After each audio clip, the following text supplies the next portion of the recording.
အာ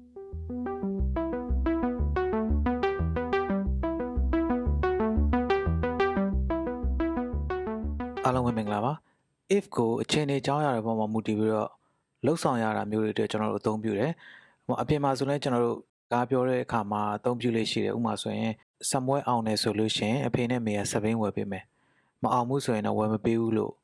ပြောထားတယ်ဆိုပါစို့ဒါဆိုရင်အခြေအနေကြောင်းရပေါ်မူတည်ပြီးတော့လှုပ်ဆောင်အောင်မယ့်အလုပ်ကိုပြောတာဖြစ်တယ်ဒီစကားမှာဆိုလို့ရှိရင်စမွဲအောင်နေဆိုတဲ့အခြေအနေပေါ်မူတည်ပြီးတော့လှုပ်ဆောင်မှာကအဖေနဲ့မေကစပိန်ဝယ်ပေးမယ်ဆိုတဲ့လှုပ်ဆောင်ချက်ကိုလုပ်မှာဖြစ်တယ်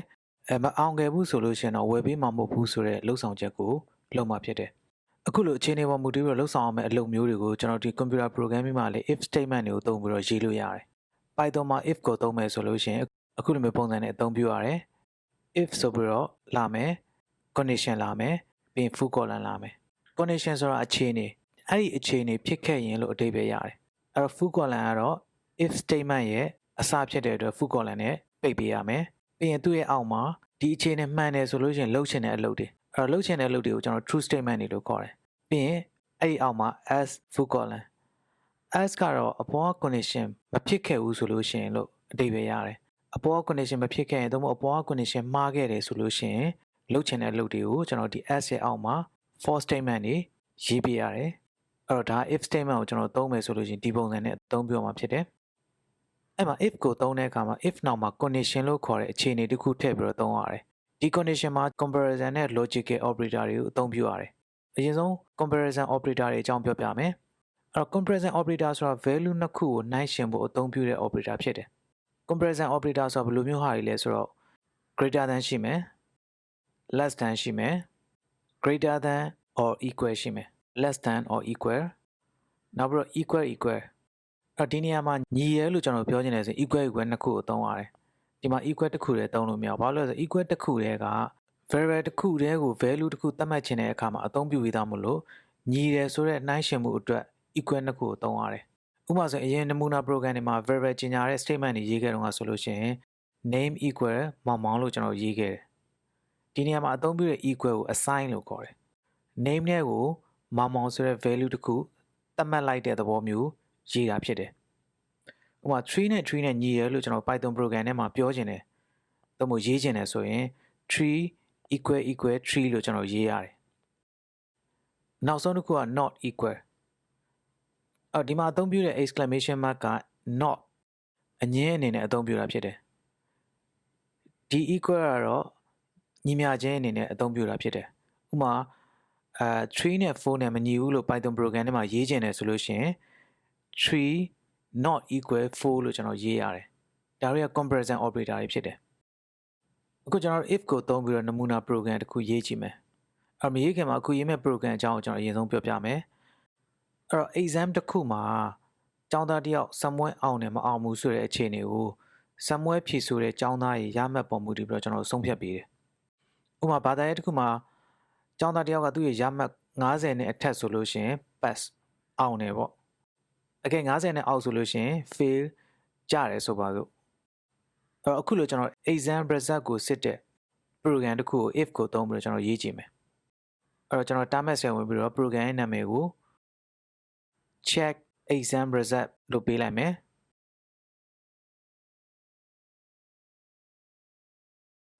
ကျောင်းသားတယောက် exam result ကိုသိဖို့ exam ဖြေလို့ရလာတဲ့ရမှတ်ကိုကျွန်တော်တို့သိမှဆုံးဖြတ်လို့ရမှာဖြစ်တယ်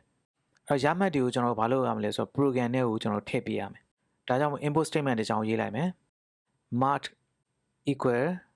input enter mark လို့ကျွန်တော်ရေးလိုက်မယ်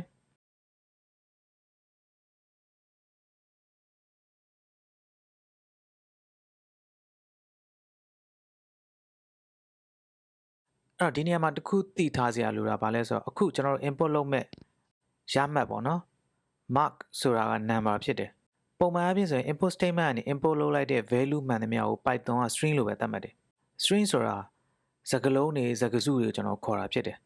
string တွေကကျွန်တော်တွက်ချက်လို့မရဘူးတချို့ number တွေက string ဖြစ်နိုင်တယ်ဥပမာဆိုရင်ဖုန်းနံပါတ်ဆိုပါစို့09888888ဆိုပါစို့အဲ့တော့ဒီဖုန်းနံပါတ်က number ဒါပေမဲ့တွက်ချက်မှုတွေမလုပ်ကြလို့ကျွန်တော် string လို့သတ်မှတ်လို့ရတယ်အဲ့တော့အခုရေးမဲ့ program အကြောင်းကျွန်တော်ပြန်ဆက်ရမယ်ဆိုရင်အခုကျွန်တော်တို့ input လုပ်မှာကရမှတ်တွေဖြစ်တယ် ရမှတ်တွေဆိုတာကျွန်တော်တွက်ချက်လို့ရတယ်ဒါကြောင့်မို့ကျောင်းတွေမှာဆိုလို့ရှိရင်ကျောင်းသားဘယ်ကျောင်းသားကျောင်းသူတွေရဲ့အမှတ်စုစုပေါင်းဘယ်လောက်ဆိုပြီးတော့ကျွန်တော်ဒီတွက်ချက်ပြီးတော့ပြောကြတာဖြစ်တယ်နောက်ပြီးတော့ number တွေကကြီးသလားငယ်သလားဆိုတာနှိုင်းယှဉ်လို့ရတယ်ဒါကြောင့်မို့အခုကျွန်တော်တို့ import statement နဲ့ import လုပ်လိုက်တဲ့ string ကို number ပြောင်းပေးရမယ် string ကို number ပြောင်းမယ်ဆိုလို့ရှိရင် int ဆိုတဲ့ function ကိုသုံးရတယ် int ဆိုတာ integer ကိုပြောတာဖြစ်တယ် integer ဆိုတာကိန်းပြည့်ပေါ့နော်ကိန်းပြည့်ဆိုတာကသူက number အမျိုးအစားတစ်ခုဖြစ်တယ်ဒါကြောင့်မလို့အခု statement ကို int ထပ်ဖြည့်ပြီးတော့ကျွန်တော်ရေးလိုက်မယ် int လက်သေးခွင်းစာ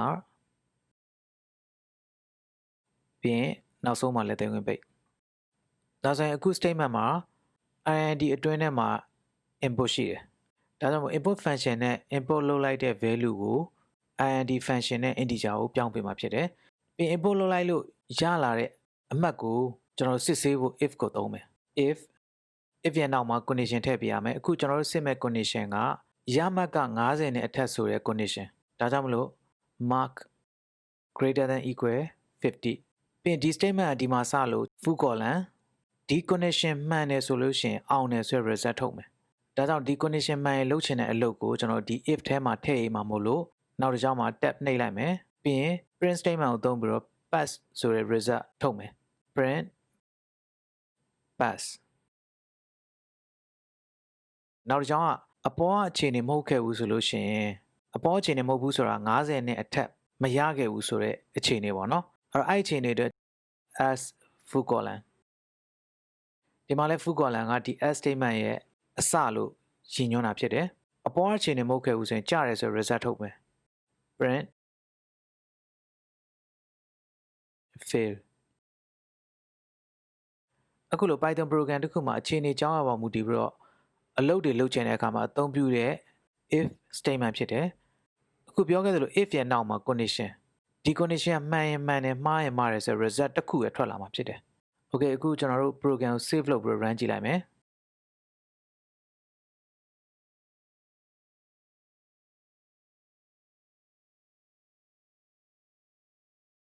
run လိုက်တဲ့အခါမှာ exam ရမှတ်ကိုတောင်းမယ်40လို့ထည့်ပေးလိုက်မယ်ဒါဆိုရင် result ကဘာထွက်မလဲဆိုတော့ fail လို့လာပြတယ် okay နောက်တစ်ချိန် run လိုက်မယ်ဒီကအမှတ်ကို55လို့ထည့်လိုက်မယ် result က pass လို့လာပြတယ်နောက်ချိန် run ကြည့်မယ်ဒီကအမှတ်ကို80လို့ထည့်လိုက်မယ်pass ဖြစ်တယ်နောက်ချိန် run မယ်50လို့ထည့်လိုက်မယ်ဒါလည်း pass ဖြစ်တယ်အဲ့တော့ input လုပ်လိုက်တဲ့အမှတ်က50နဲ့အထက်သို့မဟုတ် greater than equal 50ဆိုတာနဲ့ pass လို့လာပြမှာဖြစ်တယ်အဲ့လိုမှမဟုတ်ရင်တော့ fail လို့လာပြမှာဖြစ်တယ် if မှာ condition တွေလိုအပ်ရင်လိုအပ်သလိုထပ်ထည့်လို့ရတယ်နောက်ထပ် condition တွေကိုထပ်ထည့်ခြင်းနဲ့ဆိုရင် as if နဲ့ထပ်ထည့်လို့ရတယ်ဒါကို as if လို့ခေါ်တယ်အသုံးပြုရတဲ့ပုံစံက if statement ကိုစသုံးတော့မယ်ဆိုလို့ရှိရင် if နဲ့စတယ် condition လာတယ်ပြီးရင် true statement တွေလာမယ်အဲ့ condition မှားတယ်ဆိုရင်နောက်ထပ် condition တစ်ခုထပ်စစ်ချင်တယ်ဒါဆိုရင် as if ပြီးရင် condition လာမယ်ပြီးရင်အဲ့ condition အောက်မှာ condition မှန်ရင်လုံးမဲ့အလုပ်တွေ true statement တွေလာမယ်အဲ့လိုပဲကျွန်တော်ဒီနောက်ထပ် condition တွေထပ်ထည့်ချင်တယ်ဆိုလို့ရှိရင်အခုလိုမျိုး if ထဲမှာနောက်ထပ် as if နဲ့ထပ်ထည့်လို့ရတယ်အကယ်အပေါ်မှာစစ်ခဲတဲ့ condition တွေအကုန်လုံးမှားခဲ့မယ်ဆိုလို့ရှိရင်အောက်ဆုံးမှာတော့ as နဲ့ရေးရတယ်ပြီးရင်သူ့ရဲ့ for statement တွေလာမယ်ဥမာရမှတ်က85နဲ့အထက်ဆိုရင်ဂုဏ်နုမှတ်ဆိုပါစို့ဒါဆိုရင်အခုကျွန်တော်ရေးထားတဲ့ program ကိုနည်းနည်းပြန်ပြင်လိုက်မယ်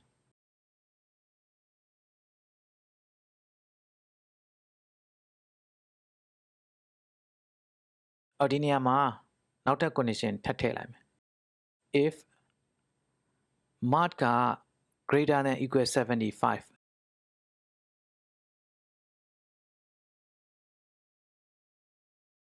print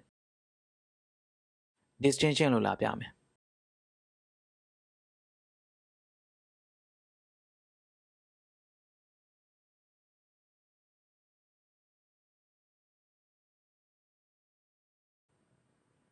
ဒီနေရာကို as if လို့ပြောင်းလိုက်မယ် okay program ကို save ပြီး run ကြည့်လိုက်မယ်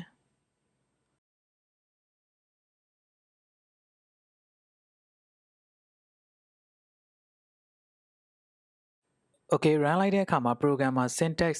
error တက်နေတာကိုတွေ့ရမယ် syntax error ဆိုတာ Python မှာအသုံးပြုရမယ့်ပုံစံအတိုင်းမဟုတ်ဘဲနဲ့သုံးထားတယ်ဆိုလို့ရှိရင်ဖြစ်လေရှိတဲ့ error မျိုးကိုခေါ်တာဖြစ်တယ်ဥပမာဆိုရင်အင်္ဂလိပ်စာမှာဆိုလို့ရှိရင်လည်း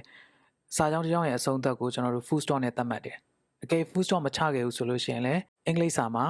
syntax မှားတယ်လို့ကျွန်တော်တို့ပြောနိုင်တယ်လို့မျိုးပဲအခုဒီမှာလည်း line number 2နေရာမှာ syntax မှားနေတာဖြစ်တယ်ဘာမှနေလဲဆိုတော့ if statement ရဲ့ condition တစ်ခုအစဖြစ်တယ်ဆိုတာကိုညွှန်းတဲ့ full column မပါလို့ဖြစ်တယ်ဒါကြောင့် code ထဲဝင်ပြီးတော့ကျွန်တော်ထည့်ပေးလိုက်မယ်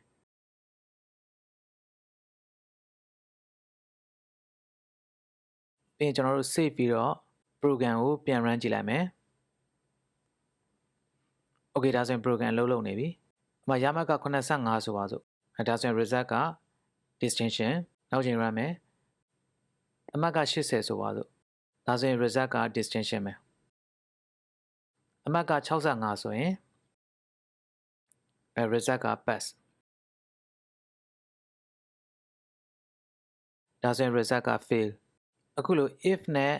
else if ကိုသုံးပြီးတော့ condition တွေအများကြီးကိုစစ်တဲ့ပုံစံကို multi way selection လို့လည်းခေါ်ကြတယ် okay ဒါဆိုရင်ကျွန်တော်တို့ logical operator အကြောင်းကျွန်တော်ဆက်ကြအောင် logical operator ဆိုတာမှန်လားမှားလားဆိုတာမျိုးတွေကိုစစ်ဆေးတာမျိုးကိုခေါ်တယ်အခုကျွန်တော်ရေးထားတဲ့ code မှာ if mart greater than equal 75 mart greater than equal 75ဆိုတာ condition ဒီ condition ကမှန်တာမှားတာတစ်ခုခုအဖြေထွက်လာမှာဖြစ်တယ် condition ကို statement ထဲမှာတစ်ခုထပ်ပို့သုံးနေတယ်ဆိုလို့ရှိရင် logical operator တွေကိုသုံးလို့ရတယ် logical operator တွေကဘာတွေရှိလဲဆိုတော့ and ဆိုတာရှိတယ်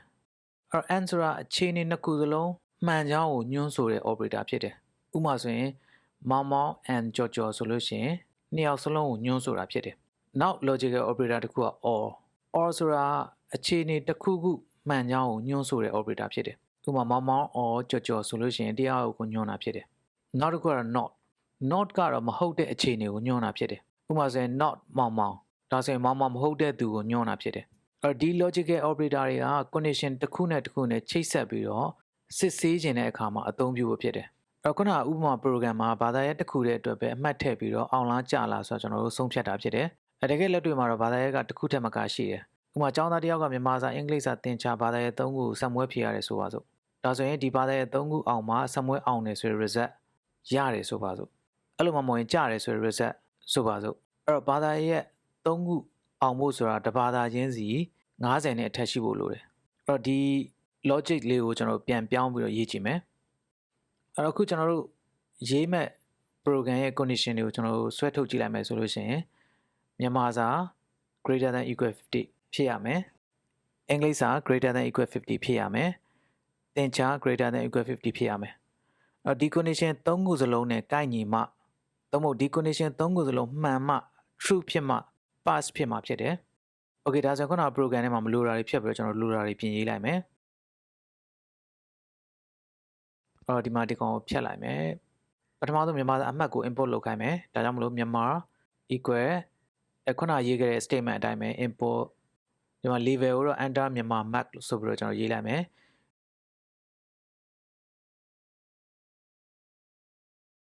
ထိုနည်း၎င်းမှာအင်္ဂလိပ်စာအမှတ်ကိုလက်ခံမယ်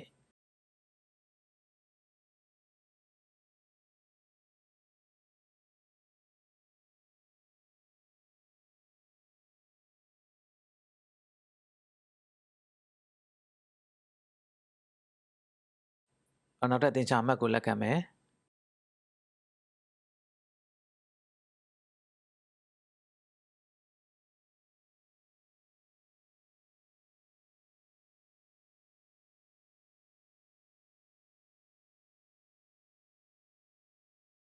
โอเคဘာသာရေး၃ခုအတွက်အမှတ်တွေလက်ခံပြီးဆိုရင်အောင်လားကြလား condition ၃ခုနဲ့စစ်မယ်ဒါကြောင့်မလို့ဒီ condition တွေအကုန်လုံးမှန်မှအောင်မှာဖြစ်တဲ့အတွက် if Myanmar greater than equal 50 and English greater than equal 50 and Math greater than equal 50 full column ဒီမှာ logical operator and ကိုအသုံးပြုတယ်ဘာလို့လဲဆိုတော့ဒီ condition ၃ခုစလုံးမှန်မှသုံးဖို့ဘာသာရေး၃ခုစလုံးအောင်မှအောင်တဲ့ result ကိုထုတ်ပေးမှာမဟုတ်လို့ဖြစ်တယ်အဲ့တော့ဒီနေရာမှာ or သုံးလို့မရအောင်ဘာလို့လဲဆို or သုံးခဲ့မယ်ဆိုရင်တပါးသာအောင်တာနဲ့အောင်တယ်ဆိုတော့အခြေအနေမျိုးဖြစ်သွားမှာမလို့ or ကိုကျွန်တော်သုံးလို့ရမှာမဟုတ်ဘူးအဲ့တော့နောက်ထပ် print pass ဒီ condition ကိုတော့ကျွန်တော်မလိုလို့လောလောဆယ်ဖြတ်ပလိုက်မယ်ပြီး as print fail ကတော့ကျွန်တော်ဒီတိုင်းပဲထားလိုက်မယ်အ program ကိုကျွန်တော် save ပြီး run ကြည့်လိုက်မယ်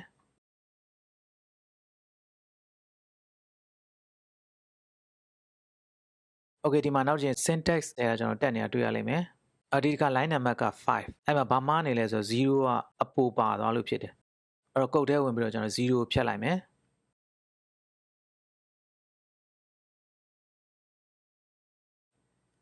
save မယ်ပြန် run ကြည့်လိုက်မယ် okay error မရှိတော့ဘူးအဲ့တော့မြန်မာစာအမှတ်ထည့်မယ်89အင်္ဂလိပ်စာအမှတ်ထည့်မယ်60ဆိုပါစို့သင်္ချာအမှတ်ထည့်မယ်89ဆိုပါစို့ဒါဆိုရင် result က pass ဖြစ်တယ်နောက်ကျရင် run ကြည့်မယ်ဒီတစ်ခေါက်မြန်မာက68အင်္ဂလိပ်စာက45သင်္ချာ90ဆိုပါစို့ဒါဆိုရင် result က fail ဖြစ်တယ်ဒါ if statement မှာ condition တွေကို and နဲ့ချိတ်ဆက်ပြီးတော့ program ထဲမှာ logic တွေဖန်တီးလိုက်တာဖြစ်တယ်အခုကျွန်တော်ပြသွားတဲ့ if နဲ့ operator တွေကိုသုံးပြီးတော့ကိုယ်တိုင်လေ့ကျင့်ခန်းတစ်ခုလုပ်ချင်တယ်ဆိုလို့ရှိရင်ခုနကကျွန်တော်ရေးခဲ့တဲ့ check exam result ဆိုတဲ့ Python program ကိုကျွန်တော်ပြင်ရေးကြည့်လိုက်မယ်ဘယ်လိုပြင်ရေးမလဲဆိုတော့ကျောင်းသားတစ်ယောက်ကဘာသာရပ်3ခုအောင်တယ်ဆိုလို့ရှိရင် pass လို့လာပြမယ် pass ဖြစ်တာနဲ့မပြီးသေးပဲနဲ့ဘယ်ဘာသာရပ်ဂုဏ်ထူးမှတ်ရလဲဆိုတာပါလာပြမယ်မရဘူးဆိုလို့ရှိရင်တော့ pass တစ်ခုပဲလာပြမှာပေါ့နော်အကယ်ဘာသာရပ်တစ်ခုမှာဂုဏ်ထူးမှတ်ရတယ်ဆိုလို့ရှိရင် pass ပြီးတော့နောက်တစ်ကြောင်းကမြန်မာစာဂုဏ်ထူးရတယ်ဆိုပါစို့မြန်မာ distinction လို့လာပြမယ်တခြားဘာသာတွေဂုဏ်ထူးမှတ်ရတယ်ဆိုလို့ရှိရင်လည်းအောက်မှာတစ်ဆက်တည်းကျွန်တော်ပြပေးမယ်အကယ် pass ပဲဖြစ်တယ်ဆိုလို့ရှိရင်တော့ pass တစ်ခုပဲလာပြမှာပေါ့နော်ကြားတဲ့ result ကိုတော့ fail တစ်ခုပဲလာပြပေးမယ်အားလုံးကိုကျေးဇူးတင်ပါတယ်